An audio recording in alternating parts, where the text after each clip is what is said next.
Hello everyone, welcome to my YouTube channel. Today I have taken a very new topic and a very different topic from my previous videos, that is of calendar. Calendar एक ऐसा topic है जो आपको mostly आप competitive exams में या कोई entrance test में आप देखते हैं. ये हर टाइप के एग्जाम्स में आपको मिलेगा, भले ही वो बैंकिंग से रिलेटेड हो या एसएससी से रिलेटेड हो या कोई रेलवे का एग्ज़ाम हो या एनटीएससी और एनी कैट एग्ज़ाम्स कह सकते हैं आप. कोई भी एंट्रेंस एग्ज़ाम हो आप उसमें कैलेंडर देख सकते हैं मोस्टली. तो ये एक बहुत ही ईजी टॉपिक है and I am sure that इस वीडियो के बाद आप इजीली किसी भी डेट का डे निकाल सकते हैं. So let's start. होता है वो किसी एक पर्टिकुलर ईयर का होता है. तो अगर हम ईयर की बात करें तो वो किसी एक ईयर का कैलेंडर होता है. उसके अंदर ईयर में हमारे मंथ्स होते हैं, मंथ्स के अंदर हमारे कुछ वीक्स होते हैं एंड वीक्स के अंदर हमारे डेज होते हैं. ये बात तो सभी को नॉर्मली पता है. अगर हम एक ईयर की बात करें तो एक ईयर के अंदर हमारे 12 मंथ्स होते हैं एंड अगर हम डेज में आ जाए सीधा तो हम सभी को पता है कि 365 होते हैं या 366 होते हैं. जो एक लीप ईयर होता है 366 डेज का होता है. मतलब नॉर्मल जो हमारा ऑर्डिनरी ईयर होता है उसमें 365 डेज होते हैं, बट लीप ईयर में हमारे 366 डेज होते हैं. अब ये 365 डेज और 366 डेज का कंसेप्ट क्या है? तो अगर हम इस कंसेप्ट की बात करें कैसे आया है, तो इसका एक कंसेप्ट था या इसकी एक बैकग्राउंड है. वो ये है कि जो सन होता है हमारा, उसके आसपास अर्थ रिवॉल्व करती है इन इट्स ऑर्बिट. तो मान लो ये अर्थ है आपकी. जो अर्थ है वो सन के आसपास रिवॉल्व करने के लिए 365 days and not exactly 365 days, 365 days 6 hours उसको लगते हैं सन के आसपास रिवॉल्व करने के लिए. बट जब ये एक साल में 365 डेज के अंदर सन के पूरे आसपास चक्कर लगा लेती है तो ये एक साल में चक्कर लगाएगी. एक साल में आपके पास हो जाएगा time period 365 days and 6 hours का. उसके बाद सेकेंड ईयर में आ जाएगी, फिर उसको उतना ही टाइम लगेगा 365 डेज और 6 आवर्स का. उसके बाद फिर से थर्ड ईयर हो जाएगा तो उसको सेम टाइम लगेगा 365 डेज और 6 आवर्स का. फोर्थ ईयर में भी उसको सेम टाइम लगेगा 365 डेज और 6 आवर्स का. But at the end of fourth year उसके पास 6 आवर्स वाला टाइम कंबाइन करके ये 6, 12, 18 एंड 24 एट द एंड उसके 24 आवर्स बन जाएंगे. और जो ये 24 आवर्स हैं ये मिलाकर के 1 डे बन जाएगा. तो ये वो जो 1 डे होता है ये एक एक्स्ट्रा डे होता है जो अर्थ को लगता है आफ्टर एवरी 4 ईयर्स अपना एक रेवोल्यूशन को कंप्लीट करने में. तो जो 29 फरवरी होता है हमारे लीप ईयर के अंदर जो एक एक्स्ट्रा डे होता है तो वो इसकी वजह से होता है कि हर 4 साल बाद अर्थ एक दिन एक्स्ट्रा लेती है अपना एक रेवोल्यूशन को कंप्लीट करने में. तो वो ईयर हमारा लीप ईयर होता है एंड 29 फरवरी उसे हम एक एक्स्ट्रा दिन एक्स्ट्रा डे लेकर के चलते हैं. तो ये कंसेप्ट था लीप ईयर की वजह से. ये कंसेप्ट आता है कि बच्चों के माइंड में आता है मोस्टली कि लीप ईयर कैसे आता कैसे है. हमारा ऑर्डिनरी ईयर 365 डेज का होता है, लीप ईयर 366 डेज का होता है. वो 66 आया कैसे? तो वो 366 यहाँ से आता है, वो एक दिन यहाँ से एक्स्ट्रा बनता है. गाइस अब तक हमने पढ़ा कि हमारे जो ईयर होते हैं वो दो टाइप के होते हैं. एक होता है ऑर्डिनरी ईयर एंड एक होता है लीप ईयर. अगर मैं ऑर्डिनरी ईयर की बात करूँ तो ऑर्डिनरी ईयर में हमारे पास सभी को पता है कि 365 डेज होते हैं एंड लीप ईयर में हमारे पास 366 डेज होते हैं. तो ऑर्डिनरी ईयर में जब हमारे पास 365 डेज होते हैं तो अगर हमें नंबर ऑफ़ वीक्स निकालने हैं तो हम कैसे निकालेंगे? उसको 7 से डिवाइड कर देंगे क्योंकि एक वीक में 7 डेज होते हैं. तो हमारा आ जाएगा आंसर 52 वीक्स एंड एक एक्स्ट्रा डे बचेगा, हम उसको ऑड डे कहते हैं एंड 1 ऑड डे. और अगर हम लीप ईयर के निकालें तो उसको 7 से डिवाइड करें तो वो बनेंगे 52 वीक्स एंड 2 ऑड डेज. यहाँ पे 2 एक्स्ट्रा डेज बच जाते हैं तो हम उसको ऑड डेज कहते हैं. तो लीप ईयर में हमारे पास 2 ऑड डेज होते हैं एंड ऑर्डिनरी ईयर में हमारे पास 1 ऑड डे होता है. तो मेन बेसिकली यही चीज़ होती है जो हमें लर्न करनी होती है कैलेंडर के अंदर. सभी जो क्वेश्चंस होते हैं वो हमारे ऑड डे से निकलते हैं. तो आपको बस ये चीज़ लर्न करनी है कि ऑर्डिनरी ईयर में हमारा 1 ऑड डे होता है, ऑर्डिनरी ईयर में हमारा 1 ऑड डे होता है एंड लीप ईयर में हमारे 2 ऑड डेज होते हैं. तो गाइस अब हमें ये तो पता चल गया कि एक लीप ईयर क्या होता है और एक ऑर्डिनरी ईयर क्या होता है. बट अगर हमें क्वेश्चन में कोई ईयर दे रखा हो तो हमें पता कैसे चलेगा कि वो लीप ईयर है या एक ऑर्डिनरी ईयर है? तो उसको चेक करने के लिए एक छोटा सा कंसेप्ट होता है हमारे पास, सेंचुरी ईयर्स और नॉन सेंचुरी ईयर्स का। तो अब आप पूछेंगे सेंचुरी ईयर्स क्या होते हैं और नॉन सेंचुरी ईयर्स क्या होते हैं? तो अगर हम बात करें, जितने भी हमारे पास ईयर्स होते हैं वो दो टाइप के होते हैं, या तो वो सेंचुरी ईयर्स होंगे या वो नॉन सेंचुरी ईयर्स होंगे। सेंचुरी ईयर्स क्या होते हैं? सेंचुरी ईयर्स वो होते हैं जो एंड कर रहे हैं डबल जीरो से, एंडिंग विद डबल जीरो। अगर मैं इसको डिटेल में लिख देती हूँ, एंडिंग विद डबल जीरो, ये होते हैं हमारे century years. And non century years क्या होते हैं? जो हमारे डबल जीरो से एंड नहीं करते, not ending with double zero. अगर हम इसको एग्जाम्पल के थ्रू देखें तो आप 1600 ले सकते हैं, 2000 ले सकते हैं, 1700 ले सकते हैं। तो ये सभी हमारे सेंचुरी ईयर्स हैं क्योंकि इनके लास्ट में डबल ज़ीरो है। और अगर हम नॉन सेंचुरी ईयर्स की बात लें तो एग्जाम्पल इसका है जैसे 1996, उसमें कभी भी लास्ट में डबल ज़ीरो नहीं है। या आप ले सकते हैं 2019, या अभी 2020 चल रहा है तो आप 2020 ले सकते हैं, इनके लास्ट में डबल ज़ीरो नहीं है। तो ये हमारे नॉन सेंचुरी ईयर्स होते हैं। इनको लीप ईयर निकालने का तरीका सेंचुरी ईयर्स का अलग होता है एंड इनको निकालने का अलग होता है। अब हम स्टडी करते हैं कि क्या डिफरेंस क्या है और कैसे पता चलेगा दोनों में कि कौन सा लीप ईयर है और कौन सा नहीं।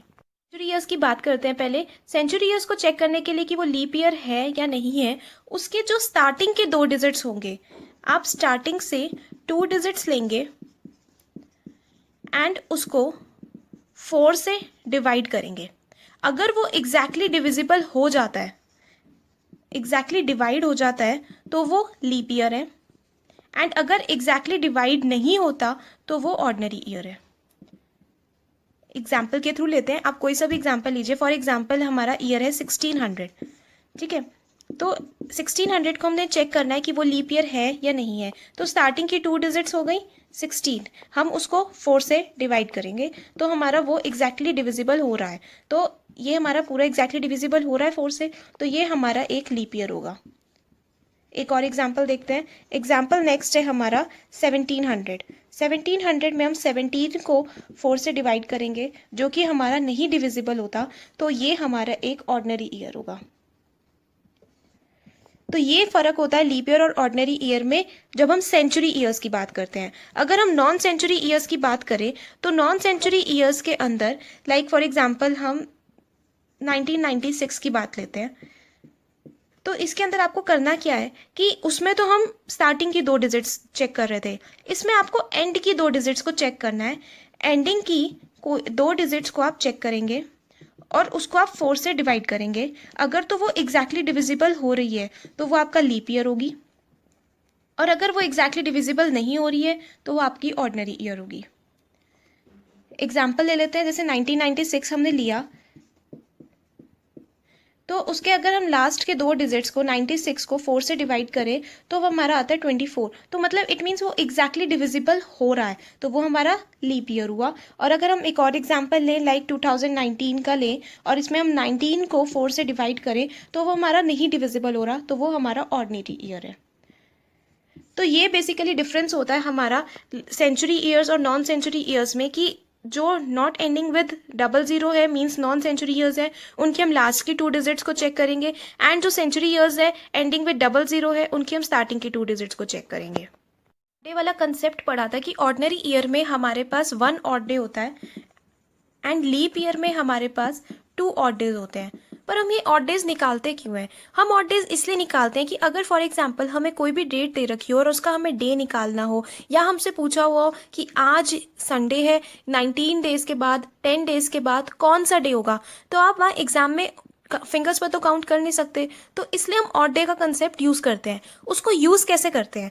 आपको सिंपली एक कोड को याद रखना है, कोई कोड नहीं है, हमें बस ये याद रखना चाहिए कि जो हमारा वीक होता है वो संडे टू मंडे नहीं, मंडे टू संडे हम काउंट करते हैं। तो अगर Monday, Tuesday, Wednesday, Thursday, Friday, Saturday and Sunday, ये हमारा एक वीक होता है।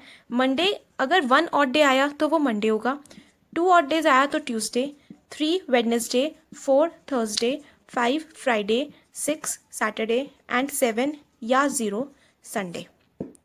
तो ये हमारा एक कंसेप्ट है और ऑड डेज का, अब हमें सिर्फ ऑड डेज फाइंड आउट करने हैं, हम इजीली बता सकते हैं कि वो डे कौन सा होगा। एग्जाम्पल के थ्रू इसको समझते हैं। एग्जाम्पल मैंने लिया है कि अगर आज संडे है, today is Sunday, what will be the day after 10 days. हम इसको ऑड डे वाले कंसेप्ट से सॉल्व करेंगे क्वेश्चन को कि अगर आज संडे है तो 10 दिन बाद क्या डे होगा। कुछ नहीं करना, सिंपली जो आपको 10 डेज दे रखे हैं आप 10 लिखेंगे एंड उसको 7 से डिवाइड कर देंगे। 7 से हम क्यों डिवाइड कर रहे हैं, क्योंकि जो एक वीक होता है हमारा वो 7 डेज का होता है एंड 7 डेज के बाद फिर से हमारा जो वीक होता है वो रिपीट होना शुरू कर देता है। तो हम 7 से उसको डिवाइड करेंगे और वो बन जाएगा 7 7 and 1 week plus 3 extra days. तो ये हमारा आंसर आएगा। हम इसको अगर मिक्स्ड फ्रैक्शन की फॉर्म में लिखें तो जो ये 3 होता है ये हमारे ऑड डेज होंगे। हमें ऑड डेज ही कैलकुलेट करने हैं। सिंपल, अगर आपके क्वेश्चन में ऑड डेज आप कैलकुलेट कर लेते हैं तो आप इजीली आंसर तक पहुंच सकते हैं। 3 ऑड डेज आपके निकलेंगे। तो 3 ऑड डेज में अगर आप टेबल पे देखें, 3 मतलब वेंसडे, 3 ऑड डेज आते हैं तो आपका डे आता है वेंसडे। अगर आज संडे है तो 10 दिन के बाद आपका वेडनेसडे होगा, तो आंसर आपका आ जाएगा वेडनेसडे। तो ये आपका ऑड डे वाला कंसेप्ट होता है कि अगर आज डे ये दे रखा है तो आपको कितने एन नंबर ऑफ डेज के बाद डे निकालना है, तो आप इजीली इस आंसर से सिंपली आपको ऑड डेज निकालना है। जो ऑड डे आपके सामने उसके आ रहा है वो आपका आंसर हो जाएगा। गाइज, अगर अब मैं बात करूँ number of odd days in following number of years, अब कुछ पर्टिकुलर ईयर्स हैं जिनके हमें ऑड डेज भी याद रखने पड़ते हैं क्योंकि हम ऑन द स्पॉट वहाँ सॉल्व नहीं कर सकते, हमें वो चीज़ याद रखनी पड़ेगी। अगर मैं 100 ईयर्स की बात करूँ, 100 ईयर्स के अंदर हमारे 5 ऑड डेज होते हैं। इसको आप लर्न भी कर सकते हैं एंड इसके पीछे जो कंसेप्ट है मैं आपको वो भी बता देती हूँ। 5 ऑड डेज आया कैसे? अगर आप 100 ईयर्स की बात करें, 100 ईयर्स में जितने भी ऑड ईयर्स आएंगे, ऑड डेज आएंगे सॉरी, उनको आप ऐड करें। जो इतने भी बीच में लीप ईयर आएंगे उसके जो 2 दिन एक लीप ईयर में 2 ऑड डेज होते हैं उनके भी ऑड डेज आप काउंट कर सकते हैं, ऐड करें। उसको सबको आप 7 से डिवाइड करेंगे तो एट द एंड आपके सिर्फ 5 ऑड डेज बच जाएंगे। तो ये कंसेप्ट होता है 100 ईयर्स में आपके पास 5 ऑड डेज होते हैं। इसी के अकॉर्डिंग हम 200 ईयर्स की बात करें तो उसमें आपके पास इसका डबल, अगर 100 में 5 है तो 200 में 10 ऑड डेज हो जाएंगे, 10 ऑड डेज। बट 7 डेज का तो एक वीक बन जाता है, तो अगर मैं इसको 7 से डिवाइड कर दूं तो मेरे पास सिर्फ 3 ऑड डेज बचेंगे। तो आप इसको सिंपली आप 10 नहीं याद रखेंगे, आप उसको 3 याद रखेंगे कि हमारे पास 3 ऑड डेज बच जाएंगे। ऐसे 300 ईयर्स में आपके पास 1 ऑड डे बचेगा एंड 400 ईयर्स में आपके पास 0 ऑड डे बचेगा। जब आप 400 ईयर्स के ही काउंट पे आगे नेक्स्ट करेंगे, लाइक 800 ईयर्स हो गया, नेक्स्ट आपका हो गया 1200, नेक्स्ट आपका हो गया 1600 एंड सो ऑन, तो ये आपके 0 ऑड डेज ही कंटिन्यू रहेंगे। मतलब 4 के जितने भी मल्टीपल्स पे 400 के मल्टीपल्स पे जितने भी ईयर्स होंगे उतने में ही आपके ऑड डेज 0 हो जाएंगे। 100 में आपके 5 रहेंगे, 200 में आपके 3 रहेंगे, 300 में आपके 1 रहेंगे एंड 400 में आपके 0 रहेंगे। बेसिकली ये आपके कंसेप्ट्स थे जो मैंने अब तक आपको एक्सप्लेन करे हैं। यही कंसेप्ट्स, बस इतने से ही कंसेप्ट्स हैं। अब हम क्वेश्चंस को देखेंगे कि हमें उन क्वेश्चंस में इन कंसेप्ट्स को कैसे लगाना है। इजीली आप सिर्फ इन्हीं कंसेप्ट्स से, अगर आपको ये इजीली समझ आ गए हैं तो आप किसी भी डेट का कोई भी डे निकाल सकते हैं। तो हम अब एग्जाम्पल के थ्रू देखते हैं कि हमें निकालना कैसे है एंड ये बहुत ही इंटरेस्टिंग एंड ईजी होता है। इसको अब स्टडी करते हैं। यहाँ पर मैंने एग्जाम्पल के लिए एक डेट ली है 1 जनवरी 2015। हमें इस डेट का डे निकालना है कि वो कौन सा डे था जब 1 जनवरी 2015 थी। कैसे निकालेंगे? सबसे पहले 2015 की डेट है हमारे पास 1 जनवरी, तो अभी 2015 इट मीन्स स्टार्ट हुआ है, इट मीन्स चल रहा है। तो हम सबसे पहले ये निकालते हैं कि इस डेट से पहले कितने ईयर्स हमारे टोटली कंप्लीट हो चुके हैं। तो वो हो चुके हैं 2014 कंप्लीट ईयर्स हो चुके हैं। ठीक है, अब हम 2014 कंप्लीट ईयर्स को इस तरह ब्रेक करेंगे कि हम उसमें से ऑड डेज निकाल सकें। उसको ब्रेक करने का क्या तरीका है कि आप 2014 से प्रीवियसली कौन सा नियर अबाउट ईयर था जिसमें 0 ऑड डेज था। और मैंने आपको भी पहले बताया था कि जो 400 ईयर्स के मल्टीपल्स पर ईयर होते हैं उनमें 0 ऑड डे होता है। तो 2014 के नियर अबाउट कौन सा ईयर था जिसमें 0 ऑड डे था? वो था 2000, क्योंकि अब 2000 से नेक्स्ट जो बनेगा वो बनेगा 2400। तो 2400 तो भाई 2014 से तो बहुत दूर हो गया, अभी तो वो आया भी नहीं है। तो हमारा 2000 इट मीन्स 0 ऑड डे वाला ईयर था। तो हम 2014 को कैसे ब्रेक करेंगे? हम इसको ब्रेक करेंगे 2000 प्लस 14। इट मीन्स 2000 ईयर्स अलग से एंड 14 ईयर्स अलग से, तो ये 2014 बनेगा।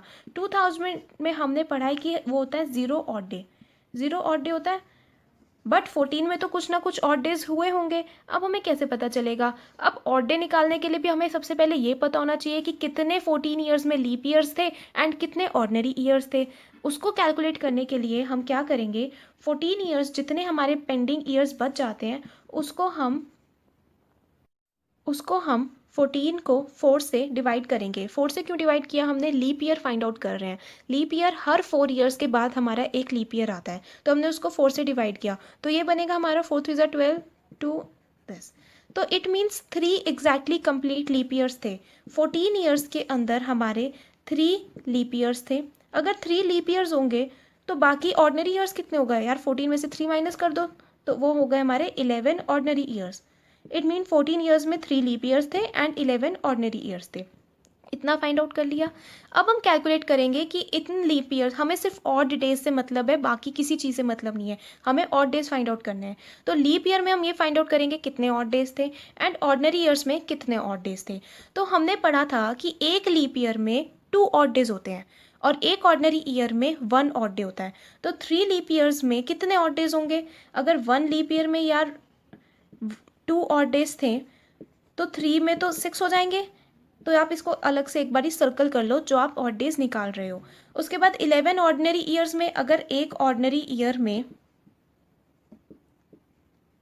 1 ऑड डे था तो 11 ऑर्डिनरी ईयर्स में कितने हो जाएंगे? 11। इसको भी मैंने सर्कल कर लिया। मतलब 3 लीप ईयर्स में 6 odd days and 11 ordinary years में 11 ऑड डेज। अब क्या करेंगे? हमारी डेट क्या है? हमारी डेट है 1 जनवरी 2015। इट मीन्स इस तारीख को हमने निकालना है कि कौन सा डे था, तो हम इस तारीख को भी एक दिन इसका ऐड कर लेंगे। तो हमारे 6 ऑड डेज तो पहले ही चल रहे थे, ये वाले, ठीक है। 11 वाले और अलग से चल रहे थे, ये भी हमने लिख लिए। एक हमारा 1 जनवरी वाला डे भी हो गया, तो उसको भी आप अलग से यहाँ लिख लेंगे एंड इन सबको आप टोटल करेंगे तो ये आपके बन जाएंगे 18 ऑड डेज। हमें ऑड डेज ही निकालने थे, वो हमने 18 ऑड डेज निकाल लिए। तो बट हमारा तो यार 7 डेज में एक वीक कंप्लीट हो जाता है, ये तो 7 से ज़्यादा आ रहा है, तो हम क्या करेंगे, इसको 18 को हम 7 से डिवाइड कर देंगे, जो कि आएगा हमारा 7 2 ज़ा 14 and 4/7। It means 4 odd days हमारे पास एक्स्ट्रा बच रहे हैं। तो 4 ऑड डेज पे मैंने बताया था कि मंडे पे आपका 1 ऑड डे पे मंडे होता है, 2 ऑड डेज पे ट्यूसडे, 3 पे वेंसडे एंड 4 पे थर्सडे। तो इट मीन्स आपका 1 जनवरी को थर्सडे था। तो ईजिली आपने निकाल लिया कि 1 जन 2015। आप चाहें तो इसको कैलेंडर से वेरीफाई भी कर सकते हैं। 1 जनवरी 2015 को हमारा थर्सडे था, सिंपली। तो ये हमने एक कंसेप्ट से निकाला कि कि कौन सी डेट को हमारा कौन सा डे होता है। तो बहुत इजी है, एक बार मैं आपको फिर से समरी में बता देती हूँ कि हमने सबसे पहले निकालना है कितने कंप्लीट ईयर्स थे, वो हमने निकाल लिया। 2015 से पहले 2014 कंप्लीट ईयर्स थे, उसको हम ब्रेक करेंगे, उस फॉर्म में ब्रेक करेंगे जिसमें हमारा पहला ऑड डे 0 ऑड डेज आए। तो 2000 प्लस 14 में मैंने उसको ब्रेक किया। 2000 में 0 ऑड डे थे, अब हमने 14 में निकालने थे। 14 में निकालने के लिए हमें पहले ये फाइंड आउट करना था कि कितने लीप ईयर थे और कितने ऑर्डिनरी ईयर्स थे। तो उसको हमने ये फाइंड आउट कर लिया, लीप ईयर और ऑर्डिनरी ईयर। और लीप ईयर में हमें पता है 2 ऑड डेज होते हैं एक लीप ईयर में, तो हमने 3 लीप ईयर्स में निकाल लिए और 11 ऑर्डिनरी ईयर्स में भी निकाल लिए कि कितने ऑड डेज बनेंगे। सभी ऑड डेज को आपने ऐड करना है एंड जिस डेट का आप निकाल रहे हैं उसको ऐड करना मत भूलना। सभी ऑड डेज को आपने ऐड करना है एंड देन उसको 7 से डिवाइड करना है, तो वो आपका आ जाएगा कि कौन सी डेट को आपका कौन सा डे था। गाइज, अगर आपको मेरा वीडियो पसंद आया तो प्लीज़ इसे लाइक कीजिए एंड मेरे चैनल को सब्सक्राइब कीजिए for more updates. Thank you.